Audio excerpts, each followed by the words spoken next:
Pemirsa, petugas Reserse Kriminal Polres Pelabuhan Tanjung Priok, Jakarta Utara menangkap 7 pelaku jaringan uang palsu mata uang asing. Tim Reserse Kriminal Polres Pelabuhan Tanjung Priok meringkus 7 tersangka pelaku peredaran uang palsu mata uang asing dan langsung memeriksanya di kantor Polres Pelabuhan Tanjung Priok, Jakarta Utara. 7 tersangka ini diduga berperan sebagai pengedar uang palsu mata uang asing dan mendistribusikannya ke sejumlah wilayah di ibu kota Jakarta dan berbagai negara. Kini polisi masih memburu pelaku lainnya yang berperan sebagai pencetak dan aktor utama dalam peredaran uang palsu mata uang asing tersebut. Dari tangan tersangka, polisi menyita uang palsu senilai 300 miliar rupiah dalam bentuk mata uang asing dari berbagai negara seperti Amerika Serikat, Kanada, Korea, dan Brunei Darussalam.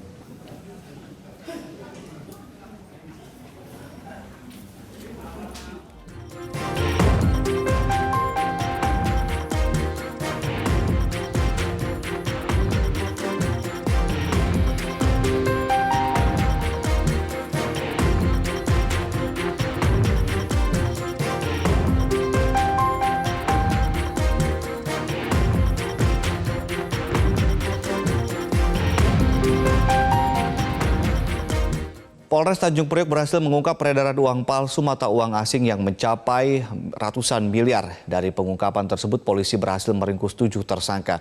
Selain uang palsu, polisi juga mendapati adanya surat obligasi yang diduga kuat juga palsu.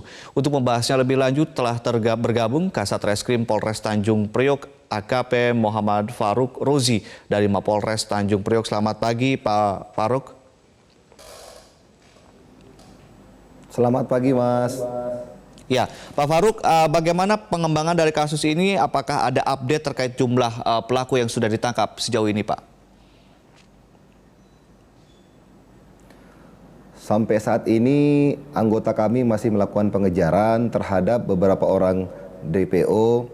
Sampai saat ini update-nya kita masih mengamankan 7 orang tersangka yang diduga sebagai sindikat pengedar uang palsu jenis mata uang asing. Pak, terkait dengan jumlah uang palsu asing ini yang kemudian diamankan, konfirmasi Pak, benarkah senilai 300 miliar rupiah kalau di-convert ke rupiah? Ya, memang benar, Mas. Kita mengamankan antara lain 5 mata uang asing yang terdiri dari yang pertama mata uang dolar Amerika, kemudian mata uang dolar Singapura, kemudian mata uang dolar Kanada, mata uang won Korea, dan yang terakhir mata uang dolar Brunei Darussalam. Di mana apabila kita konversi jumlahnya mencapai 300 miliar. Itu pun tidak menutup kemungkinan nantinya akan bertambah apabila beberapa surat obligasi yang berhasil kita sita dari para tersangka itu sudah untuk jumlahnya. Baik, untuk nilai dari surat obligasi, kami dengar katanya sampai 1 triliun. Benarkah demikian, Pak? Kita mengamankan 3 buah surat obligasi. Yang pertama surat obligasi euro, surat obligasi dolar Hong Kong, dan yang terakhir surat obligasi pound sterling. Di mana nilai yang tertera dalam surat obligasi tersebut apabila dikonversi melebihi dari 1 triliun. Pak Faruk, bagaimana sebetulnya modusnya? Apakah kemudian hanya dengan transaksi biasa atau juga mereka masuk ke jaringan-jaringan money changer? Mungkin ini yang kemudian dikhawatirkan oleh masyarakat nih, Pak Faruk. Baik, Mas, berdasarkan informasi dari masyarakat, pada Bapak Kapolres Pelabuhan Tanjung Priok memerintahkan Kasat Reskrim untuk membentuk tim untuk melakukan penyelidikan adanya dugaan peredaran gelap mata uang asing yang diduga palsu.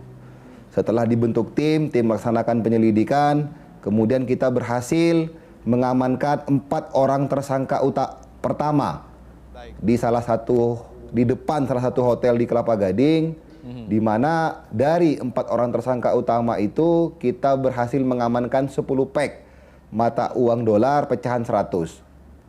Setelah kita berhasil mengamankan 4 orang pelaku pertama, tim dibagi menjadi 2, Pak. Yang pertama, tim pertama itu melakukan verifikasi kepada money changer dan perbankan terdekat di TKP, tim kedua melakukan interogasi dan pengembangan. Baik. Ketika kita laksanakan interogasi dan pengembangan, itu kita temukan berdasarkan dari keterangan 4 tersangka pertama bahwa memang jaringan ini bekerja langsung ke lapangan, tidak melibatkan money changer dan perbankan. Jadi ada salah satu orang tersangka itu menawarkan kepada pembeli. Baik, jadi secara langsung kepada masyarakat begitu ya. Ini modusnya gimana, transaksi-transaksi apa yang kemudian mereka sebarkan, dan apakah dari penelusuran yang dilakukan oleh pihak kepolisian sejauh ini uang-uang itu sudah ada yang beredar ke masyarakat atau seperti apa, Pak?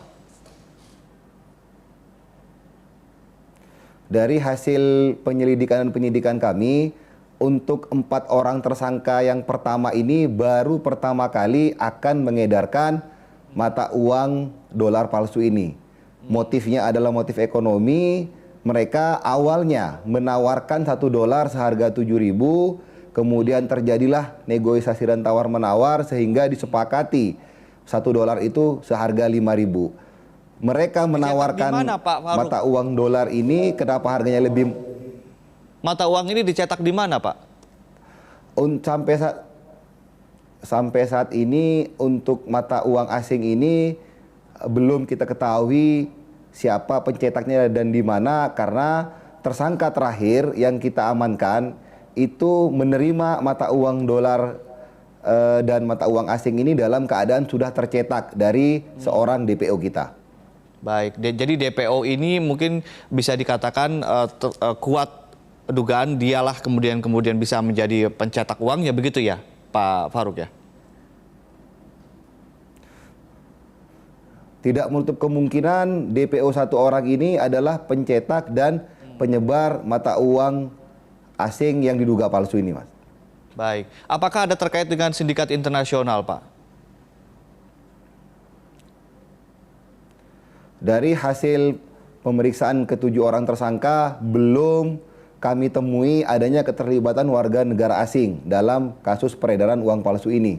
Namun, tim masih bekerja di lapangan untuk mengamankan beberapa orang DPO. Mudah-mudahan nanti hasilnya itu akan mendapatkan titik terang siapa aktor intelektualnya dan di mana dicetaknya mata uang asing yang diduga palsu ini. Baik, Pak Faruk, tadi Anda mengatakan bahwa ini berasal dari laporan dari warga, begitu ya.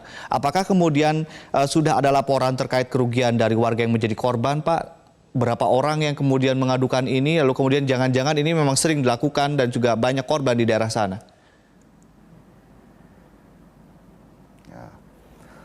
Jadi warga masyarakat yang melaporkan ini, Pak, karena warga masyarakat ini juga awal mulanya juga ditawarkan mata uang asing ini. Tetapi karena warga masyarakat ini mungkin curiga bahwa ini diduga mata uang palsu, makanya mereka melaporkan kepada petugas kepolisian. Demikian. Jadi mereka datang door to door atau seperti apa detailnya, Pak? Untuk modus operandi yang mereka lakukan, mereka door to door, mendatangi warga masyarakat dan menawarkan. Untuk peredarannya sendiri, untuk sampai update sampai saat ini yang berhasil kita ungkap adalah di wilayah Jawa Barat dan DKI Jakarta. Jawa Barat dan DKI Jakarta. Pak, bisa dijelaskan mungkin, Pak, perbedaan antara ini kan masyarakat Indonesia, terutama yang juga mungkin sedang berinvestasi, ini kan juga banyak yang tertarik investasi dolar, Singapura, dolar Amerika Serikat, begitu ya. Apa yang kemudian bisa membedakan antara secara fisik mungkin antara yang asli dengan yang palsu, Pak? Ya. Baik, Mas, secara kasat mata kita bisa membedakan antara mata uang asing yang asli dan yang palsu itu yang pertama dari segi warna. Yang kedua dari segi cetakan, dan yang ketiga dari segi benang nomor seri yang tertera dalam mata uang asing tersebut. Baik, selain memang juga modusnya begitu ya, Anda bisa pastikan bahwa saat ini peredaran uang palsu, khususnya uang mata asing ini belum masuk ke jaringan money changer begitu ya, Anda bisa pastikan seperti itu ya, Pak? Sampai saat ini kita pastikan bahwa belum terindikasi keterlibatan money changer dan perbankan dalam peredaran mata uang palsu ini, Pak.